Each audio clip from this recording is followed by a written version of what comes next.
Muy bienvenidos todos y todas, claro está, a otra trama. Un gusto recibirlos nuevamente en la televisión pública. El año pasado se cumplieron 30 años de la democracia. 30 jóvenes años, cosa que estamos por supuesto todos muy orgullosos. Ahora, en el campo de la cultura hubo un primer ministro de Cultura, secretario de Cultura, pero con rango de ministro. Era Carlos Gorostiza.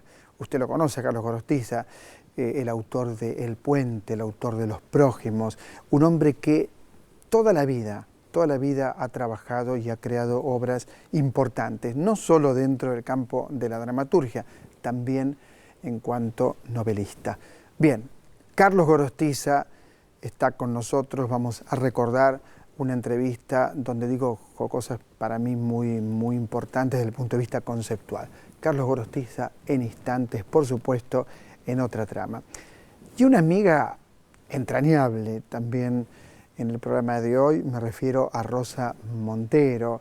La hemos leído tanto, es una de esas autoras españolas que tienen bastante argentino, porque cada vez que viene nos encontramos, o charlamos, o nos comunicamos por mail, siempre Rosa Montero nos deja el sabor de lo que escribe. Bueno, La ridícula idea de no volver a verte tiene que ver con una científica, ese libro, que es Madame Curie, y lo que le ocurrió a ella, de qué manera ella en un momento muy joven se queda viuda, posteriormente va a volver a casarse, pero va a soportar los embates muy fuertes de un sector de la sociedad que incluso propuso que le retiraran el premio Nobel. Bueno, todo esto es la historia que nos cuenta nuestra amiga Rosa Montero.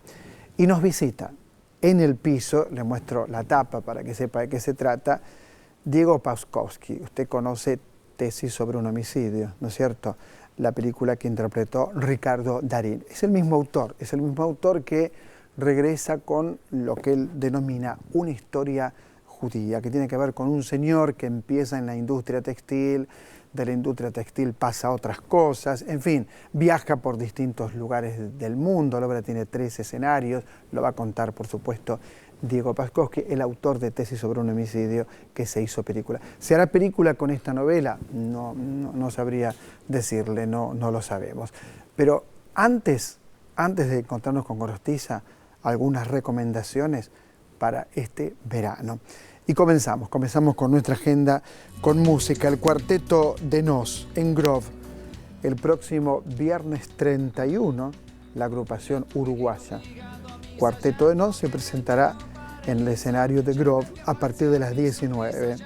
La banda está liderada por Roberto Musso y desde su formación en la década del 80 se convirtió en uno de los grupos más representativos del rock alternativo en Uruguay. Y bueno, y en la Argentina también, ustedes saben que somos rioplatenses. Esto los escuchamos. Fui metódico, ya fui púdico, fui caótico. Ya leí Arthur Conan Doyle, ya me pasé de nafta a gasoil, ya leí. Y nos vamos al Museo Sívori, en el corazón de los bosques de Palermo, frente al lago, un lugar hermoso. Dibujos y pinturas de Marcelo Mayorga.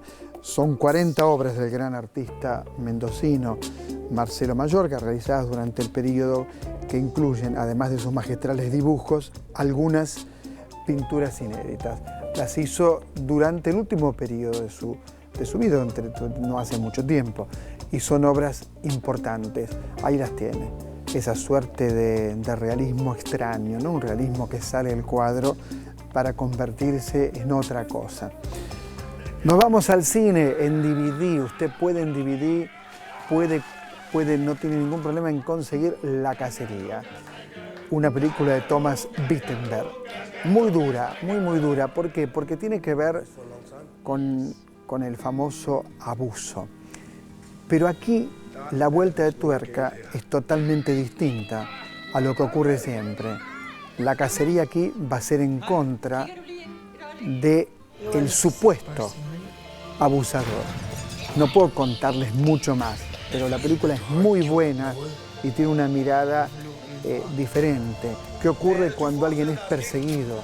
¿Qué ocurre cuando alguien es acosado? En este caso, un adulto, un maestro. Y si no fuera el abusador y la sociedad entera lo persigue.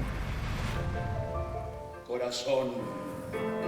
Qué talento, maestro, qué talento. Realmente escuchar a Jorge Suárez cantar, a Julia Calvo, Néstor Caniglia, todos bajo la dirección, bajo la dirección de Betty Gambarte. Ahora, fíjense lo bien que canta este hombre que viene a interpretar a Freud, nada menos que a Freud, en La vida en Orsay. Un éxito el año pasado y un éxito este año en la sala La Comedia, con Jorge Suárez, que interpreta nada menos que el papel de Homero Mansi, el poeta del tango. Lo escuchamos.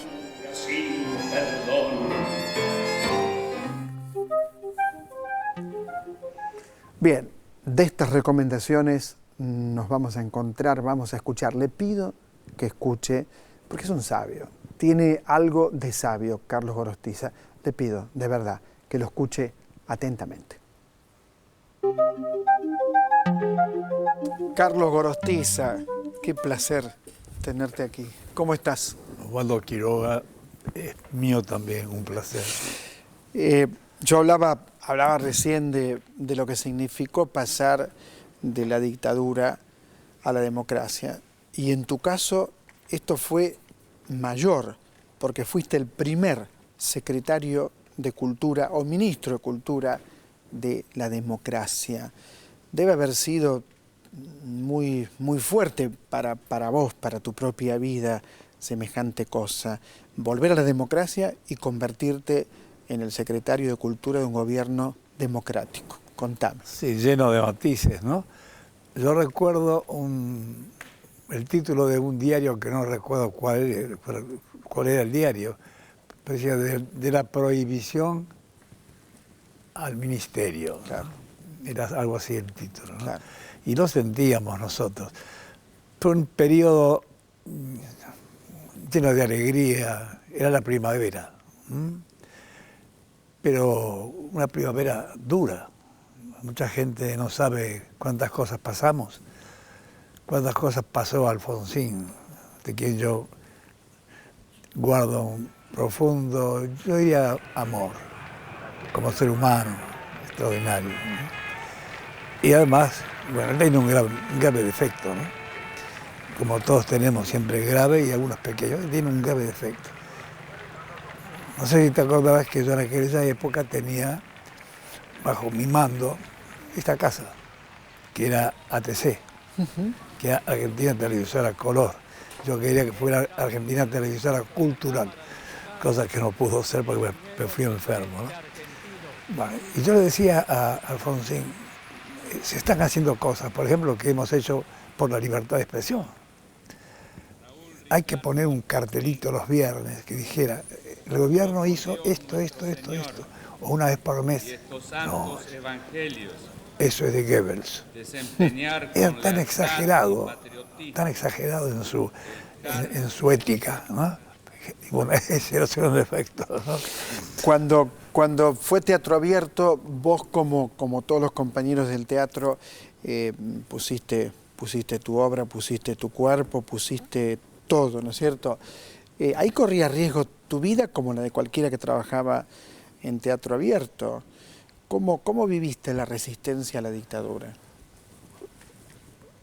Bueno, esto comenzó un día que dijimos, tenemos que vernos, tenemos que encontrarnos y creamos, no sé si te acordarás, en el Teatro La Salle, el grupo de trabajo, se llamó simplemente así, donde eligieron El Pan de la Locura para estrenarlo, para reestrenarlo. Yo monté La Nona de Cosa, Los Hermanos Queridos también monté, hasta que llegó un momento que tuvimos que irnos porque nos ponían bombas y no podíamos decir que ponían bombas porque si no, no venía nadie, ¿no? Era muy duro y tuvimos que irnos y nos sentimos de pronto separados. Y un día nos encontramos, no sé, en un café y dijimos, tenemos que encontrarnos regularmente, aunque no podamos hacer planes, veámonos, oigámonos y hablemos de cualquier cosa. La primera reunión fue, tengo el honor de decirlo, en mi casa, ¿no?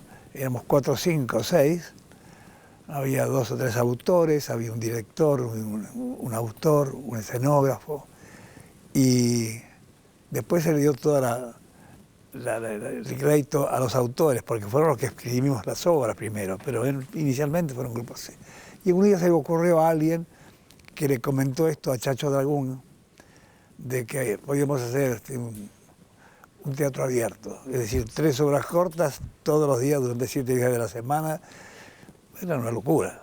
Yo dije, no, mira, es una locura. Y yo tenía razón, porque sin locura eso no se hacía, ¿no? Y bueno, y nos largamos y salió esto que fue realmente... No pensábamos en el riesgo que se corría hasta que nos pusieron una bomba a la semana. Pero hasta que quemaron el teatro. Pero hubo un momento previo que es bastante desconocido. Cuando Oscar Viale estaba en el exterior, creo que estaba en el Uruguay, y faltaba la pieza 21, pues eran 21 obras. Un día llega del Uruguay y dice, pues yo tengo la obra, a último momento casi, y yo creo que la dirige a Gorostiza, ¿no? Le digo, mira, Gordo, le digo, hemos arreglado, yo lo dirijo a la mía, ¿no? Que sean autores, directores, eran 250 personas las que estábamos ahí. No, yo insisto, bueno, yo tengo los actores, me dice. Bueno, muy bien, es una anécdota importante. Entonces a las 5 de la tarde a casa, yo leo la obra ese día, y una hermosa posibilidad escénica, me encantó, me entusiasmó como director. Y a las 5 de la tarde no llega nadie, a las 5:30 tampoco, a las 6 tampoco.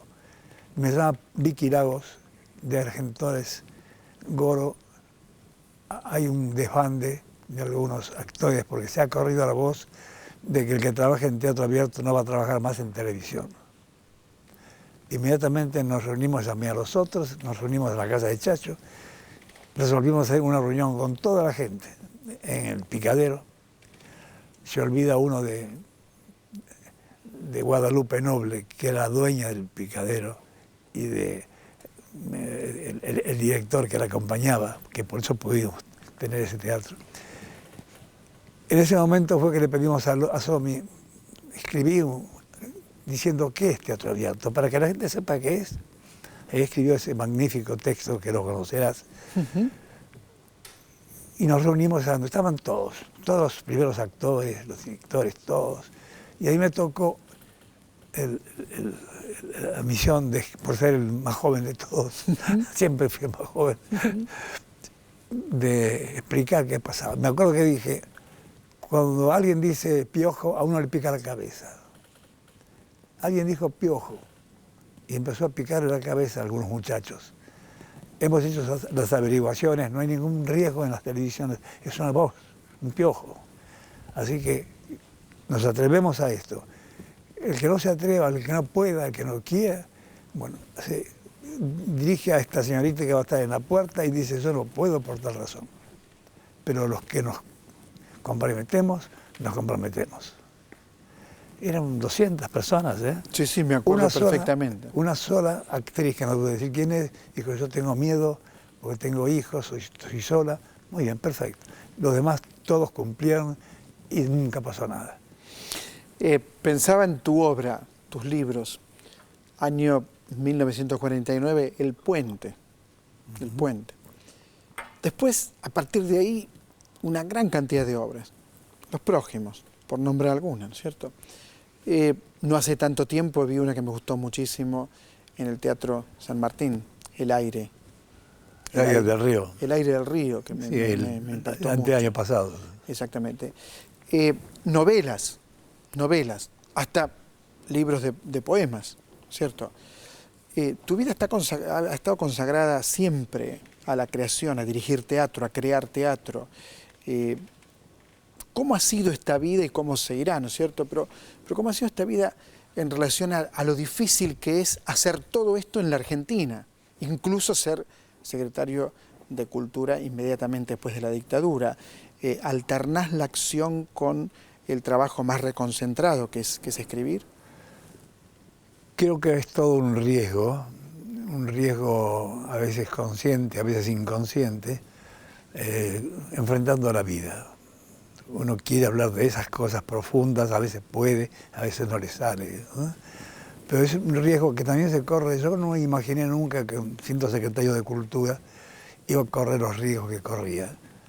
Yo había estado en Cuba y en el 63. Había conocido allí a Núñez Jiménez, un espeleólogo, una personalidad extraordinaria, que había estado con Fidel en la Sierra Maestra, y yo había estado con él y con Fidel y con García Márquez en una reunión. Y cuando vino, yo estaba en la secretaría, y lo invité a comer a casa. Yo era secretario todavía. Y no olvidaré nunca, a posteriori, me fui dando cuenta, que se me puso frente a mí en la mesa y me dijo: Gorostiza, ¿ustedes son conscientes del riesgo que están corriendo? Digo, bueno, supongo que sí, hay algún riesgo. Que estaba el ejército alrededor. No éramos conscientes. El ejército y con poder. Y con poder. Y con poder, y recordemos después lo que ocurrió, ¿no? Los carapintadas, todo y Alfonsín creó allí el juicio a los comandantes. Un hecho extraordinario desde el punto de vista histórico, internacional, como lo quieras ver, ¿no? Totalmente de acuerdo, absolutamente de acuerdo pero con esto. Riesgo, Pero pensaba, en un momento te vas de la Secretaría de Cultura de la Nación. Porque perdí la memoria. ¿Por qué? Porque el estrés que producía todo esto. Fíjate que yo tenía acá, en esta casa, había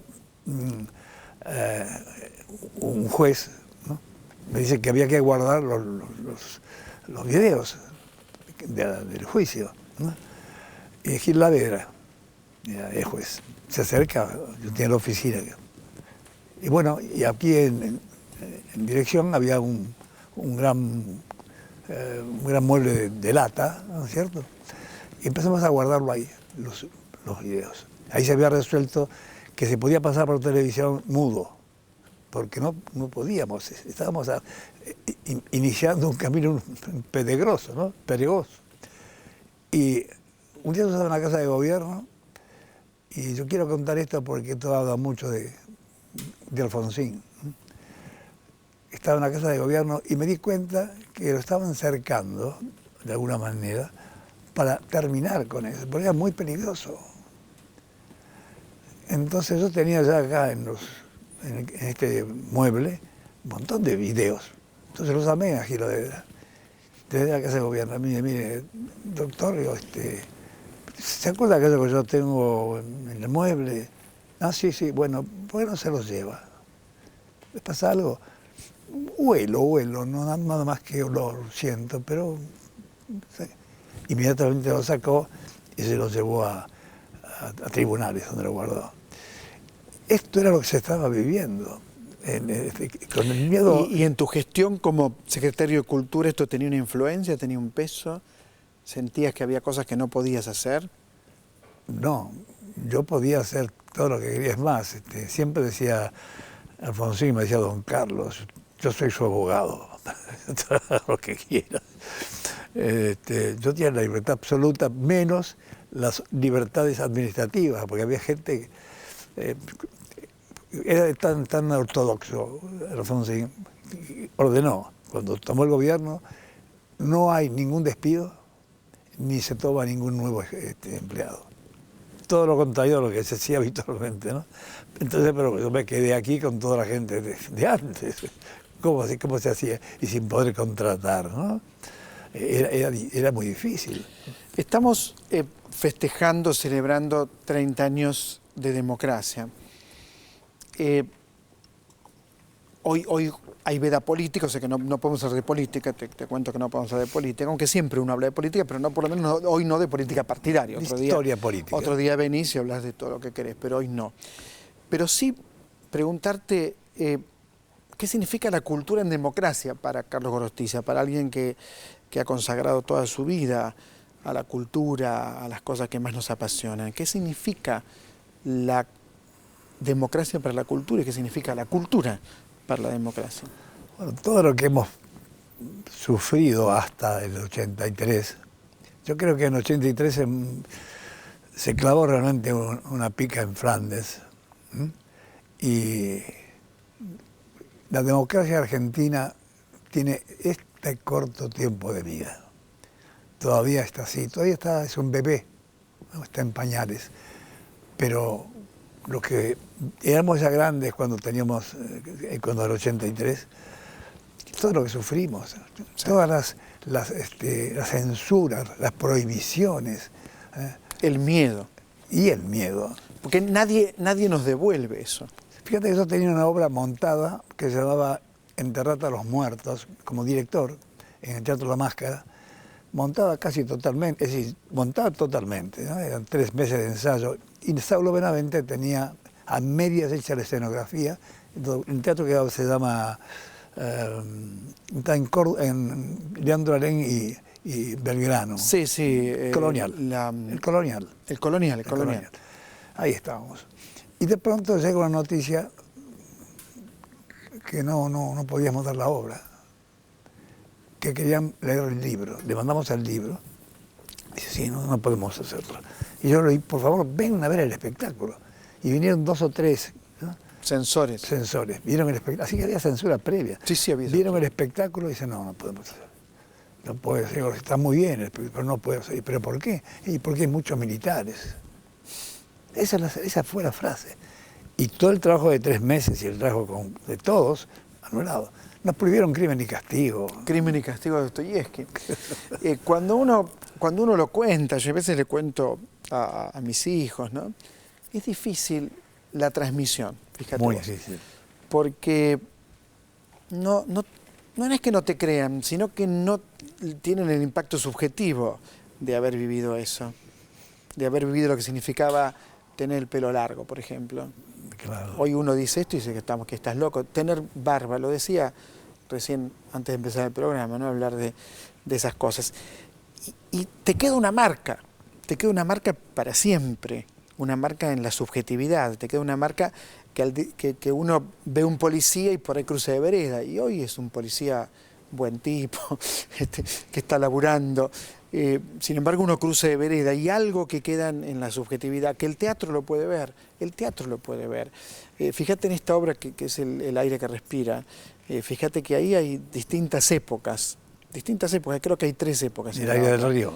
El aire del río. Hay otro buen título, ¿eh? El aire que respira. Está muy bien, me la rebusqué. El aire del río, que es el aire que respira también. Claro. Porque ¿qué aire respiramos en democracia? ¿Qué aire respiramos en dictadura? Es otro aire, es otra manera de estar en el mundo. Otra vida. Ahora, también me extrañó cuando te fuiste de la Secretaría de Cultura, porque uno dice, ¿por qué se fue Gorostiza? Que nadie mejor que vos para ese lugar. Siempre con muchas cosas pendientes, desgraciadamente. Una, la que te dije hace un rato, ¿no? Argentina Televisora Cultural tenía un programa, una economía, había hablado con Zurruil, era posible hacerlo. Habíamos trabajado con Mario Sábato en la dirección, Sí. y yo creo que se hizo con toda la falta yo diría, de orgullo, ¿no? Yo tendría que callarme, pero creo que fue el año o los 2 años donde mejor programación hubo en este canal, donde no se pasaban avisos, porque sabíamos que lo que costaba, ¿no? Era lo que venía del programa que había. Pero sin embargo, también tenía la idea de que la famosa y vieja Galería Pacífico fuera la Secretaría de Cultura. Un centro cultural también. La Secretaría de Cultura de la Nación. Ahí, con todas las provincias, con teatro. Y Benedict, eran los mejores arquitectos, estaban Álvarez. Y hizo un plan, Benedict, que es muy parecido al que después se utilizó sospechosamente, ¿no? Pero en ese momento y otras 17 planes que teníamos para teatro, bueno, cine. No siempre nadie puede hacer todo lo que quiere. Ahora, vos en tu vida creativa te has dado todos los gustos y te los seguirás dando, pero digo, has escrito tanto. ¿Cuántas obras de teatro? No tanto, creo que... Más de 30. López de Vega escribió más. Bueno, escribió 1000. López de Vega escribió 1000. Más de 30. Y más 5 de 30. computadoras. Y con una vela. Y Shakespeare ni te cuento, ¿Cuántas novelas? 4. 5, 6. 6. Obras de teatro, más de 30 seguro. 30, más sí, de 30. Por ahí. Es una vida buena. Pero dirigí muchas, ¿no? Y te has dirigido mucho. Es una vida totalmente consagrada a lo creador. Supongo que eso para vos ha sido y sigue siendo tu vida. Sí, en el momento que previo, por ejemplo, acabo de terminar una obra que está en espera. Yo espero un tiempo a ver cuánto me equivoqué. Siempre te equivocas en algo, ¿no? Pero si me equivoqué del todo y la dejo a un costado o no. Previo a esto, es un momento difícil de explicar, ¿no? Difícil de explicar. Creo que tiene que ver con el puerperio de la mujer, ¿no? Algo de eso pasa, ¿no? Cuando uno parió. Y ahí quedó. ¿Y ahora qué? ¿No?